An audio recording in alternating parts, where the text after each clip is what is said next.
Hello, everyone. Welcome to another Inside the Game event. But we got a little twist on this. You can see our new family member to the Notable Live family, NASCAR Hall of Famer, Cup Series champion, Xfinity Series champion. Actually, it was the Busch Series back in the day, Bobby. But, we're just going to get the technicalities out of the way a little bit. But literally pumping up your tires. We want to thank you so much for not only joining us on this event, but also joining the Notable Live family.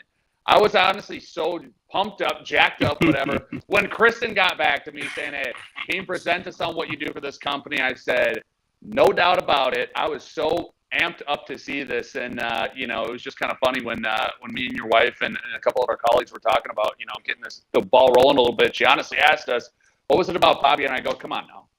What are you talking about?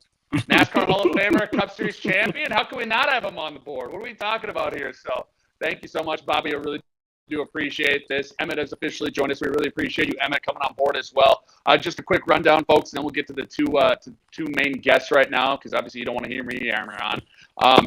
Just shout out to everyone watching on eBay Live. Thank you so much for joining us for this monumental event. We really do appreciate this. If you're watching on Facebook, Instagram, we really do appreciate that as well. This is such a huge and historic event for Notable Live, having our first NASCAR Hall of Famer, so we're definitely excited to have Bobby on board as well. Now, here's the thing, folks. We got a lot of different items up for auction as well. We're going to be talking about those in just a few minutes as well, so Bobby can kind of break those down for you. But we do have buy it nows, which do mean that Bobby will sign these on this event right now. And the buy it nows are hats, shirts. We got a couple of die casts as well. And not only will Bobby sign them, but if you do get one of those buy it nows, make sure that you comment in the section, and Bobby will customize it for you. Folks, it can't get much easier than that and much better than that. Come on now. So scoop up a couple of buy it nows, and while you're doing that, just check out the auctions as well. Like I said, we're going to be talking about those in just a couple of minutes as well. But folks, honestly, this is monumental. We got two Hall of Famers right now sitting next to each other. So thank you guys so much for joining us. Bobby, I do want to kick it off by saying this. I know that you're a huge Cowboys fan. Your wife, Kristen, has mentioned that before. You're from Corpus Christi, Texas. When did you become a Cowboys fan, and what is your earliest memory about being a Cowboys fan? Yeah, well, first of all, let me just say that, Emmitt, thanks for letting me be on this with you. It's a great honor talking to Jesse, seeing all this come to fruition with my wife working on it. Just want to thank you. It's an honor to be on this show with you. First of all, so yes, as Jesse said, I was born and raised in Corpus Christi, Texas. So I remember sitting around on Sundays before racing became our main focus in life. And my dad was watching, obviously, the Dallas Cowboys. So I remember Tom Landry. I remember growing up with Cowboys, and my brother, diehard fan. So we watched it until we moved, and then we still watched it. So we live in North Carolina now. Now, I will say, I'm going to give you a little, Emmitt, you probably know, I work for Joe Gibbs. So you probably know that name. So a funny story is when I went to drive for Coach, back in 1995, my dad said, we used to really not like him on Sundays. And I was like, I know. And so when he met Coach, he said, he's really a nice guy. I said, yes, he really is a nice guy. But obviously growing up a Cowboy fan, loved seeing all those days. And, as you know, born in Texas, raised in Texas, there is something about that state that I'm very proud of. Absolutely love that. Emmitt, I mean, he was right through the glory days right there, Emmitt. I mean, both you guys honestly were right there, winning Super Bowls, the Cowboys winning championships, everything like that. Emmitt, but you obviously got into racing, a couple of years ago. Do you have any favorite racing memories, and what started your love for racing? Jesse, first of all, Bobby, it is an honor. It's an honor to have you on the platform. Hopefully you enjoy the platform and talking and connecting with your fans as well. I'm privileged just to be a part of it as well, just so I can have a chance to sit and talk to another Hall of Famer in a different arena, because our lives are very similar.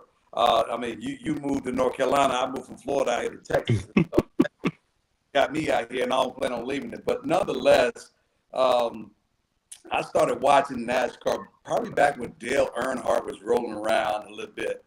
My father became a big NASCAR fan, but Sundays was full of football, and so I would catch NASCAR probably at Daytona. Every now and then I may catch something over at Darlington Bend down in the southeast, but for the most part it was NASCAR. It was Daytona Beach and the Daytona 500. Now, When I became a big supporter was when I watched Days of Thunder with Tom Cruise. that, Oh, I'm sorry about that. No, I'm just kidding. That was a movie that put us over the edge, I believe. Yeah. was a great movie, and it showcased NASCAR from a different light. Yeah. It And did. attracted a lot of different people to it because I'm a big Tom Cruise fan. I'm a big action junkie, if you will. I don't do a whole lot of rom-coms, but so when you see things like that, it brings you into a moment. It's almost like somebody watching the football, the longest yard, or whatever the movies are. When you see that football, get it from a different perspective. It opens up your mind to really the possibility of NASCAR and how great the sport really is. And these guys here that drive around that track, they're flying around. So I have a great deal of respect for the athletes that are behind the wheels in these cars. Well, that you brought that up about the movie, about the Days of Thunder. For sure, that it was another on the big screen, put us over the edge on a map, on a bigger audience front with those movies, and that movie in particular. We had sponsors like Coca-Cola that we were in the movies, on the previews before movies. So there was a time there that NASCAR was huge and grew and grew and grew and grew really fast. And I was just thankful to be a part of it. But yes, Daytona 500 just happened, and you're right. I mean, it's fun to be a part of it and still be a part of it. Yep, yep. So Bobby, let me ask this question: what was the motivation? What got you guys into racing? My dad, our dad, my brother, obviously, he's a better driver than me. There's a Chevrolet commercial out there that says that he's a better driver than I was. But so our dad it just turned out that way. But our dad, he got us involved in it when we were just young kids, and we raced quarter midgets in Texas. We raced all over the country for a while. Then when Terry became old enough to race local, I had to take a sidestep because we couldn't do both. So in South Texas, we raced, went to Houston, went to San Antonio.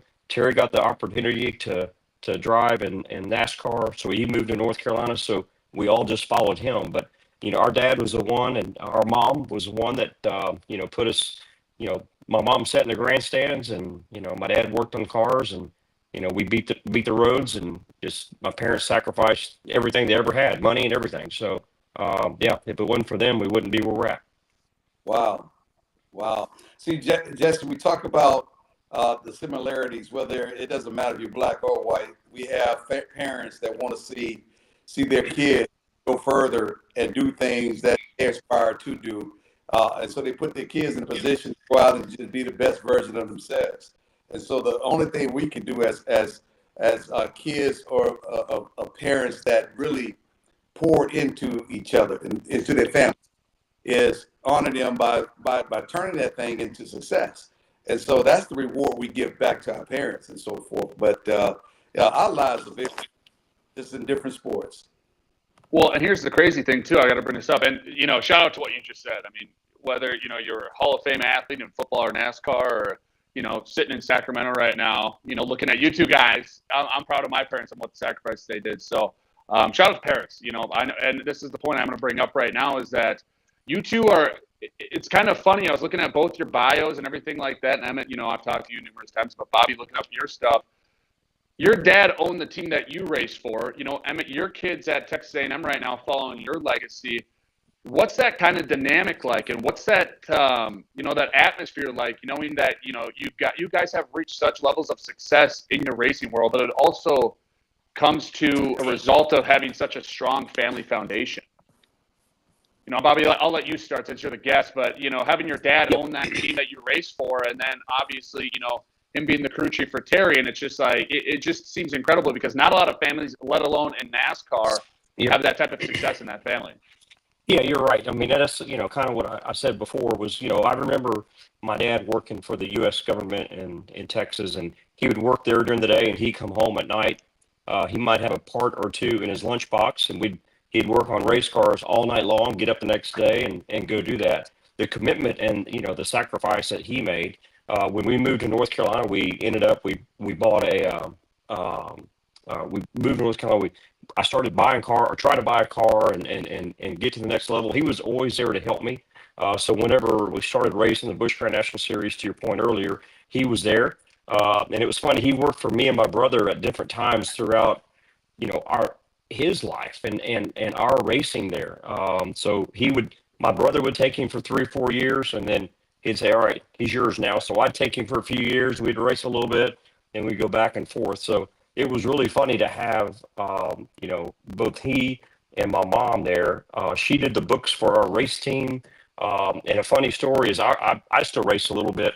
And so I raced last year, I think it was, and my mom, she was 91 or 90 or 91 and went to the race, the local track here, and watched me race. And she sat up there and watched the whole thing. And I'm thinking, she's done that since I was 5 years old, So the level of commitment is so much fun. And in racing, it really is a lot like that. Not everybody, but I mean, there is a lot of stories like that. And we were just, one of many, but for me and my brother both to be in the Hall of Fame, my parents, they definitely worked their butts off to get us there. That's a beautiful story. And the reason why it's such a beautiful story is that, and my parents got to see me playing Super Bowls, like your parents got a chance to see you guys, both of you guys, your brother and yourself, racing big races and win big things. And so that is a rewarding feeling when you have aspiration of doing something, and then you have an opportunity to actually make it happen. And for moments after making it happen with family, there is nothing else like being able to get off a track or get off a football field, come through the tunnel and see your people right there, ass hug, and just hugging everybody, celebrating with you. That's a fun thing to do, and it's an experience. If you never had it, it's one that you want other people to have. Sure. Because that may be one of the proudest moments. It's almost like, what, you got kids, Bobby? Yep. Got two. Any of them married? I'm sorry? Any of them married? No, one of them is, yeah. Okay, what was that like? Because, my oldest daughter got engaged. Yeah. So, I mean, for me, well, first of all, my son graduated from Texas A&M.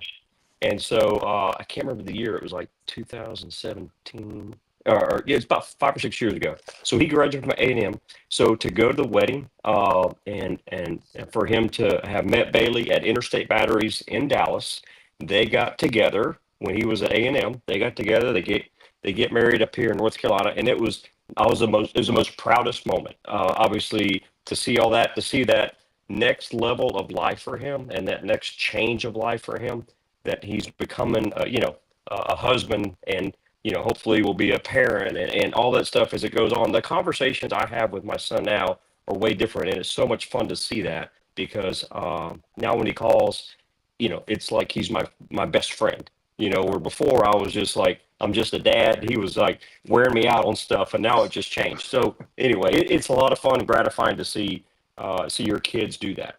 Yeah, and that's how I feel. That's how I feel right now. I just come off the stage talking with Motorola and their family, or their team, about 4 or 5. And one of the questions was that around my kids and around family and so forth. I find today my greatest joy is being around my kids and having them. And so, like I said, I'm moving into new territory. Yeah.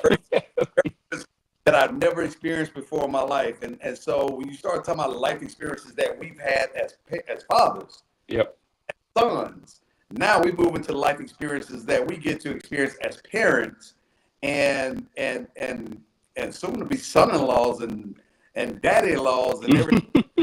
So that's a whole nother level of life experiences that is remaining out there for me to capture and to start to put into everyday mix.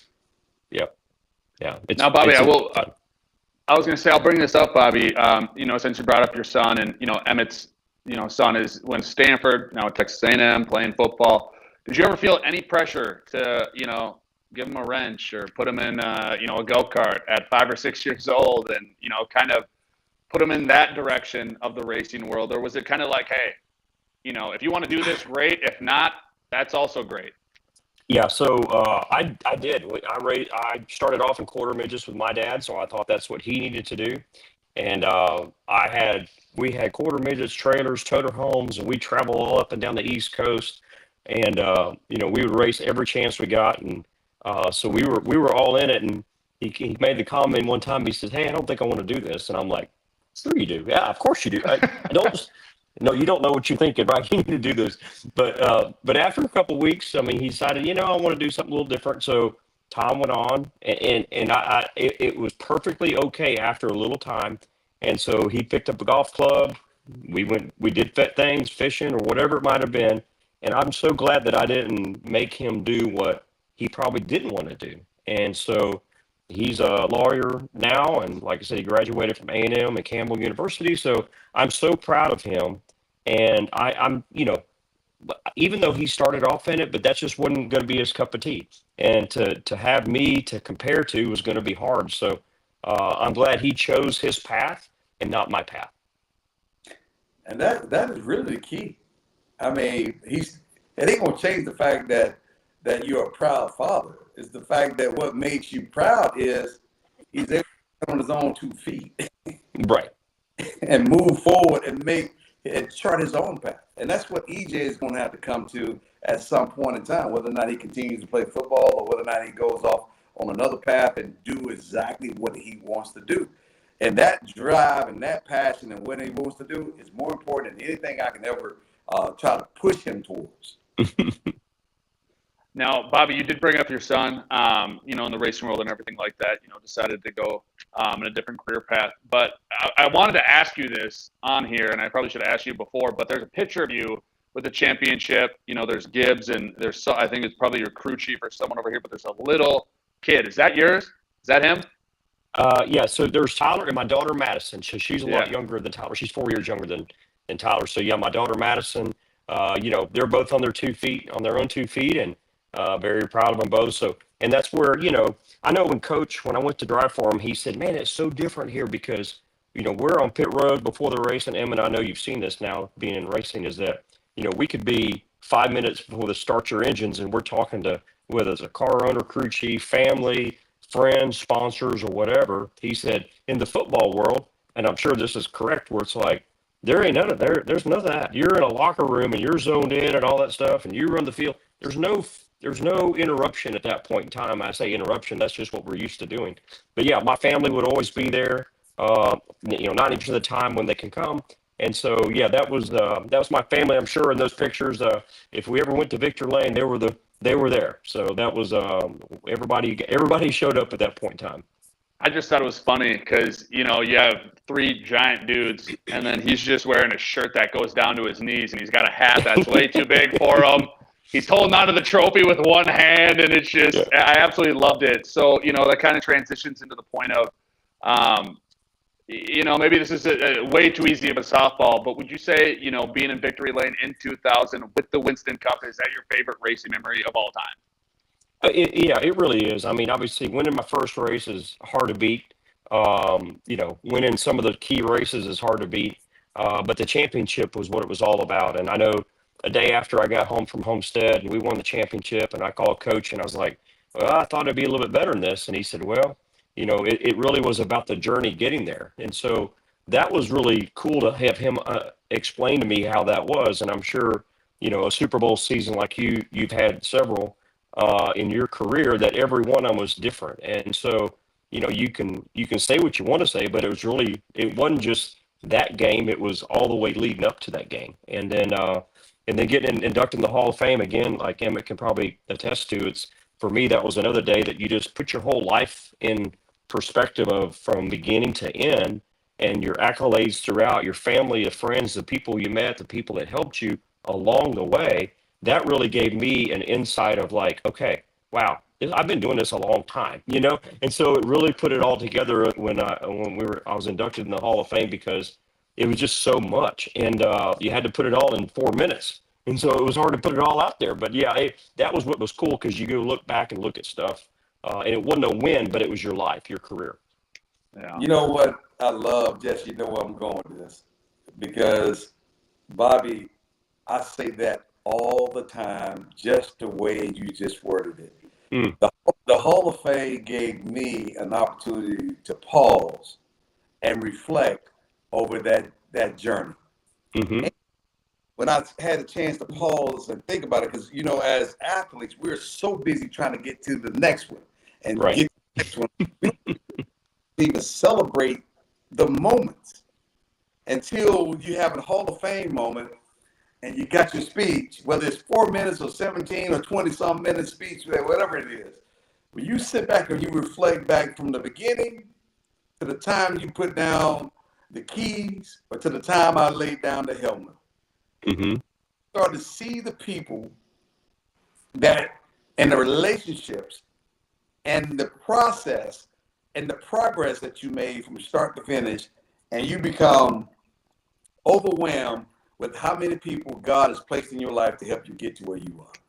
Absolutely. There's that was the biggest surprise to me. To your point, I think every Sunday I'd get home and wonder how I could do better, could have done better. And you spent the next week going to the next race, and I did that for 40 years, or more. And so the next thing you know, when that happens, it definitely puts your life in perspective, and to the point of everybody helping you is truly amazing. So that weighs on me a lot when I think about, especially when I think about what I have, and the stuff that I have. It's like I got stuff back here, and I've got 20 over there and 40 over there, and I look at it all the time, and I'm proud, but it's like there's a lot of stuff as though I've accumulated over the years.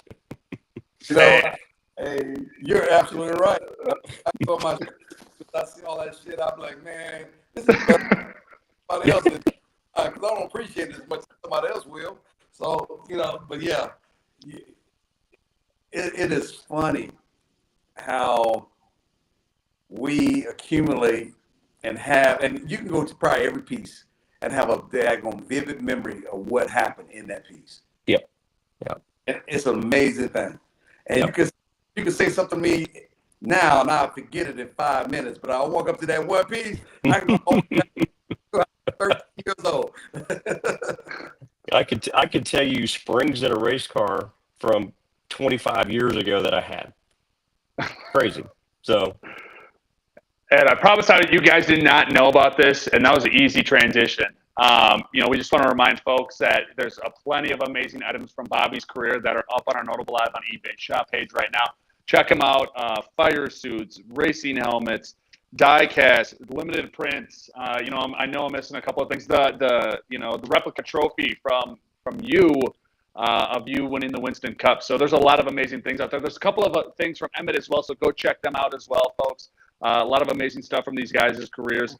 And I just want to say this too: if you're interested, we have buy it nows as well at the bottom of the screen. Bobby will sign them, comment, and customize it. So we got a lot of amazing stuff up for grabs right now. So folks, check it out. And I want to kind of touch on this as well, Bobby. You haven't done this before. Emmitt has before, and he's probably said this a couple of times. But why was it that you just kind of opened up your collection and was like, I want these fans to have this more than me? What was kind of the mindset behind that?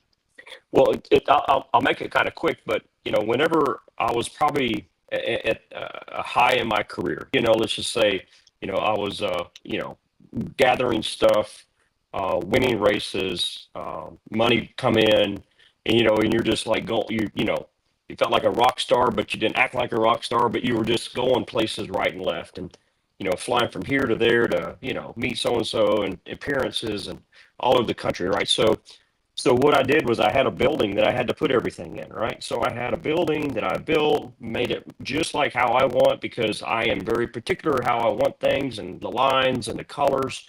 Had a weight room, had trophies, had a Coke room, just because I had so much Coca-Cola stuff. I had a room over here because I had so much of that stuff, and I had places to park all the autograph requests in a room. I had a room just for all that. So I was in Florida, and my secretary called me and said, hey, this guy wants to come by and wants to buy the building. And he wanted it more than I wanted it. So I said, make me an offer. And he did. So I had to move. So I moved to a smaller building. Okay. So I rented this building for years, and it was okay. And it wasn't mine, but it was like, okay. So everything got kind of pushed together. So things were not perfect for me. And that really drove me crazy. I was like, dude, I was bad. So then, about last September, August, they called me and says, hey, we got to get you to move out. So he kicked me out of the place I was renting, the landlord did. So now I went like, well, my wife and I have plans to build a 4-car garage at our house because we've got 15 acres. We just want to build something small. And I say a 4-car garage. I got 4 collectible cars, and I got whatever room I got, I'm going to put in there. So we want to downsize. And so this is perfect timing to say, you know what? Why do I have to have 30 of those, 20 of those, and 50 of those, right? But before I had the building, I was like, I just put it all in. It didn't matter. So now I want to make sure that instead of putting it in a dumpster, instead of just letting it go, I thought, you know what? I meet so many people, great fans, and that's what's made our sport. And when I meet people and they always have a picture, they have a die cast, they have whatever they have at racetracks and all this stuff, they have something. There's always a story behind it, kind of what Emmitt said. So there are things that those stories, the pictures, that print that Sam Bass did, that print that so-and-so did, and even, I mean, just die casts that we've had. I'm going to keep my stuff, but I need to get rid of the multiples, right? So, but those stories are great to me, but it just came about from getting kicked out of a building, which was the worst thing in the world because I thought, what am I going to do? But actually, it's going to turn out to be the best thing. So I'm excited about that. Everything happens for a reason. Absolutely love it. No, but that's incredible, folks. Like I said, Bobby's got some tremendous things up for grabs. And I was kind of losing my mind. I was like, this looks incredible. And Bobby, you know this. I told you. I go down rabbit holes easily. And then you started, your wife Kristen started sending me stuff. It's like, all right, let me do some research. And then 2-3 hours later, the research is, taken off a little bit. But Emmitt, I told them, I go, if they dump anything in the dumpster, give me their address. I got a one-way ticket. I'm going to come down there, professional dumpster diver. I'm just giving you a heads up. I'm just going to do my best to, preserve all this stuff. But I know we got a couple of minutes left, guys, so I just want to say this. Thank you so much, guys, for, joining us tonight. I really do appreciate this. I do have one question for you guys. That's kind of quirky, off the cuff a little bit, Bobby. I don't want to hear any of the former, sponsors or anything like that. But Emmitt, I know you own a race team right now, and I don't want you to piss anyone off. But I do want to ask you guys this. If you could have one sponsor your car, anything, whatever it is, if you could have one sponsor, who would it be? I'm going to be honest with you. I was going to say, I'm going to start it off. I probably had them all at some point in time. I was going to say, I'll probably start us off. I like smelling good. I'm probably going to go Old Spice or something along those lines. Or if I'm looking for a good time after a victory on Sunday, maybe Budweiser, maybe Busch Light, maybe Miller Light. I don't know. Have a couple of those after. Not while driving, obviously, but just have one of those. But those are two that stood out to me. What do you got? I'm a branding guy, so I'm gonna probably go with someone like FedEx or Amazon because we deliver.